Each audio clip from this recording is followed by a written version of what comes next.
தமிழகமெங்கும் கிளைகள் கொண்ட Annamal institute of hotel management and hospital management படிப்பில் சேர்வதற்கான அட்மிஷன் நடைபெறுகிறது.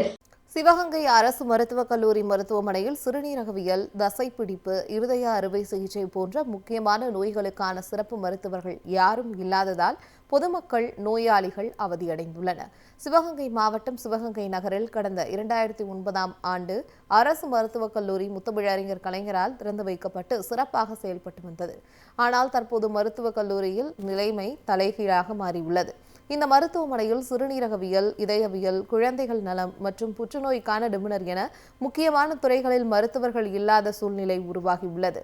டயாலிசிஸ் செய்யும் பிரிவில் டயாலிசிஸ் செய்யும் போது நோயாளிகளுக்கு முக்கியமாக தேவைப்படும் ஏசி 2 இருந்தும் இன்றைய சூழலில் செயல்படாமல் உள்ளது. இதுவரை இந்த நோய்க்கான சிறுநீரகவியல் மருத்துவர் இல்லாததால் பொது மருத்துவம் பார்ப்பவர்தான் இந்த பிரிவிற்கு மருத்துவராக செயல்பட்டு வருகிறார். முக்கியமான நோய்களுக்கு சிறப்பு மருத்துவர்கள் யாரும் இல்லாததால் பொதுமக்கள் அவதிக்கு உள்ளாகியுள்ளனர். சிவகங்கை மாவட்டத்தில் மெடிக்கல் காலேஜில் ஒரு 1.5 வருஷமாக நான் டயாலிசிஸ் பண்ணிக்கிட்டு இருக்கேன். எனக்கு 2 சிறுநீரகம் பாதிப்பாகி ட்ரான்ஸ்ஃபர் பண்ணி ஃபெயிலியர் ஆகி இப்போ வந்து நான் ஒரு 1.5 வருஷத்துக்கு மேலே வந்து டயாலிசிஸ் பண்ணிக்கிட்டு இருக்கேன்.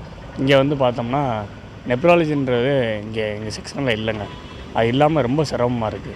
ஒரு ஜென்ரல் மெடிசன் டாக்டர் தான் ஃபாலோ பண்ணிக்கிட்டு இருக்காங்க. என்ன ஒரு எமர்ஜென்சியாக இருந்தாலும் எங்களுக்கு எல்லாத்துக்கும் நாங்கள் அவசர தேவைக்கு மதுரைக்கு போக வேண்டியதாக இருக்குது. எந்த ஒரு அடிப்படை தேவையும் எங்கள் வார்டில் இல்லை. கிரிட்டிக்கல் பொசிஷன் போகிற மாதிரி இருக்குது. நாளுக்கு நாள் வந்து நோயோட தீவிரம் அதிகமாகிட்டு தான் இருக்குது. இதை சரி செஞ்சு கொடுக்கணும். இன்னொன்று வந்து நெப்ராலஜி, கார்டியாலஜி, அதுபோக நியூராலஜி, வாஸ்குலர் சர்ஜன் இந்த மாதிரி முக்கியமான துறைகளுக்கு எந்த ஒரு டாக்டருமே இல்லை. வருஷமாக நெப்ராலஜி டிபார்ட்மெண்ட்லேயே நெப்ராலஜி எல்லாமே ரன் ஆகிட்டுருக்கு. 4 வருஷமாக தண்ணி வந்துச்சு எனக்கு இந்த டயாலிசிஸ் பண்ணுறதுக்கு. இப்போ ஒரு 3 மாதமாக தண்ணி வரல.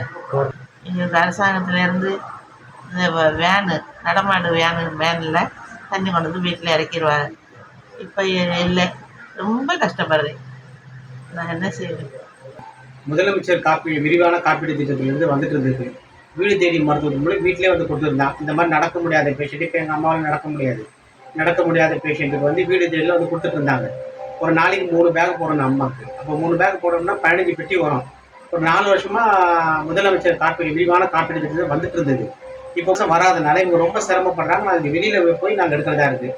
வெளியில் போய் நாங்கள் காசு கொடுத்து எடுக்கிறதா இருக்குது. இப்போ காப்பீடு திட்டத்தில் போய் நாங்கள் கவர்மெண்ட்டில் ஒரு கவர்மெண்ட் நம்ம இங்கே நமக்கு காரைக்குடி கவர்மெண்ட்டில் கேட்டதுக்கு ஜிஹெச்சில் தண்ணி சப்ளை வரல அப்படின்ட்டாங்க ஒரே வார்த்தை. நாங்கள் என்ன பண்ண முடியாது, ஒன்றும் பண்ண முடியாது. இதனால் நாங்கள் வெளியில் ப்ரைவேட் ஹாஸ்பிட்டலில் போய்ட்டு காப்பீட்டத்தை போட்டு நாங்கள் வீட்டுக்கு கொண்டு வந்தோம். இவங்களையும் நம்ம கூட்டிகிட்டு போகிற மாதிரி இருக்குது. இவங்க நடக்க முடியாத சூழ்நிலையாக இருக்காங்க.